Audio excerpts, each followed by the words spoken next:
Hello, it is a very windy Friday and we're going to read The Gruffalo's Child, the last book of Julia Donaldson that I'm going to read this week.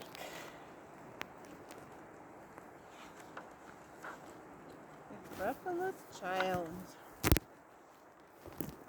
The Gruffalo said that no Gruffalo should ever set foot in the deep dark wood. Why not? Why not?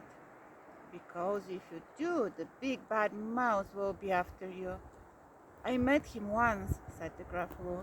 I met him a long, long time ago. What does he look like? Tell us, Dad. Is he terribly big and terribly bad?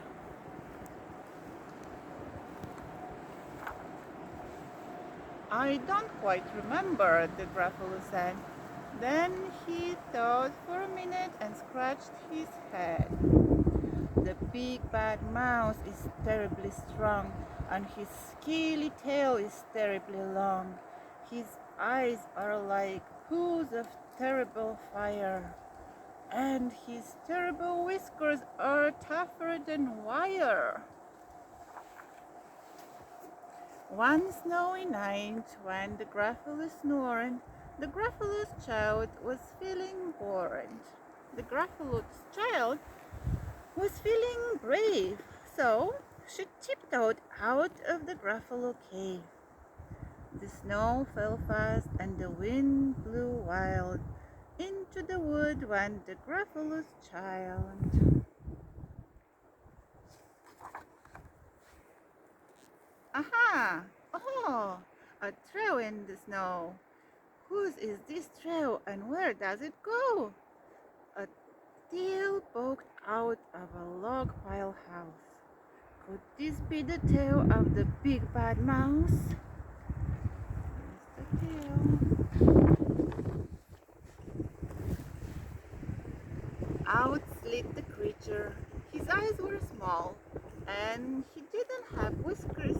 No, none at all. You are not the mouse. Not I, said the snake. He's down by the lake eating Gruffalo cake. The snow fell fast and the wind blew wild. I'm not scared, said the Gruffalo's child. Aha! Oh! Marks in the snow. Whose are these claw marks? Where do they go? Two eyes gleamed out of the treetop house. Could these be the eyes of the big bad mouse?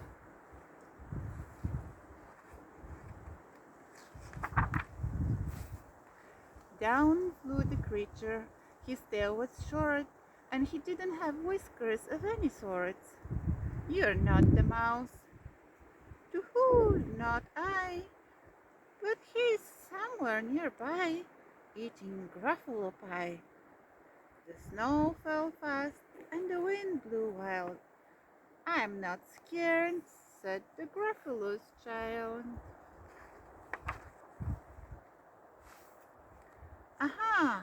Oh, track in the snow. Whose is this track and where does it go? Whiskers at last, and an underground house. Could this be the home of the big bad mouse?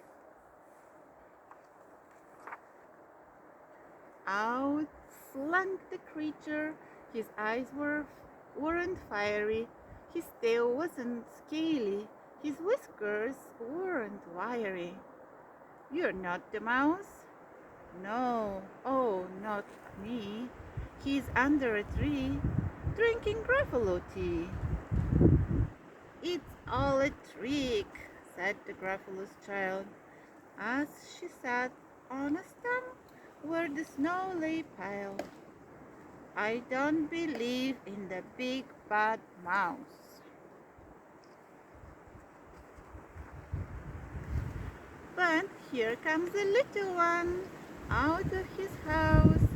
Not big, not bad, but a mouse at least. You taste good as a midnight feast.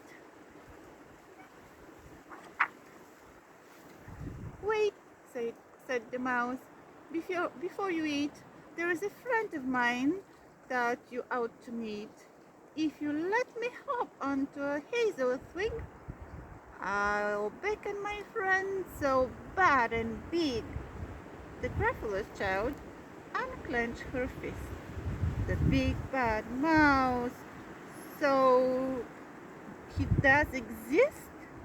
The mouse hopped onto the hazel tree. He beckoned, then said, "Just wait and see." Out came the moon.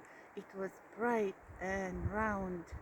A terrible shadow fell onto the ground. Who is this creature so big, bad, and strong? His tail and his whiskers are terribly long. His ears are enormous, and over his shoulder he carries a net as big as a boulder. It's a very big shadow.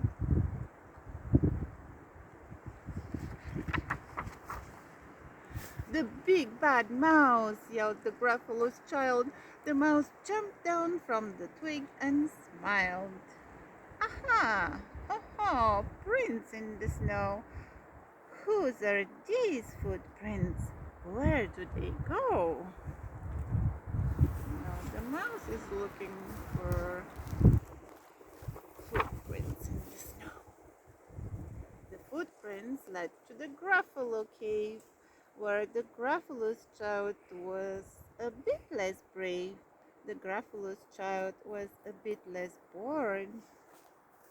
She snuggled with her father. And the Gruffalo snored